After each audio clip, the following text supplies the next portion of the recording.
arrested today and charged with terrorizing. DEQ received a complaint this week from what some residents thought might be illegal dumping at night. Suspicious as it may have looked, Teresa Schmidt reports there's another explanation. The sight of dump trucks moving dirt around late at night would appear suspicious to a lot of people. Here off River Road, it may have seemed that way, but it was to help the Port of Lake Charles relocate railroad tracks on Sallier Street.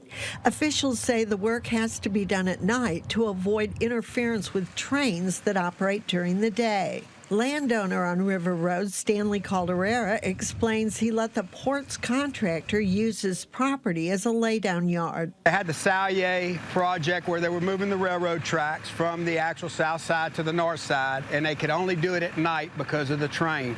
We gave them a site to use, and it was supposed to be done by 10, 11 o'clock, but they got into a little bit more than what they should have, and it went a little longer into the night. Calderera says he's building up the land and plans to build 4 exclusive houses there in a development called Our Time Properties. You want to keep building it up because of the flood elevation, trying to get it up to the FEMA requirements, which he says are now 10 feet. They're going to be sold to individuals. There'll be individual lots that people can buy with a bulkhead across the street on the water side, so they can have a house on one side and a boathouse cabana on the opposite side.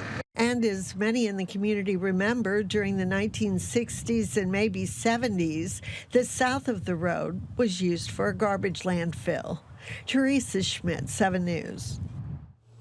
Meanwhile, port officials expect the work on the tracks to continue for another day or so. The Lake Charles Cemetery Association wants to keep a piece of Lake Charles history clean. This Saturday, they will host the cleanup day for Orange Grove Graceland Cemetery. KPLC's Brendan Brown has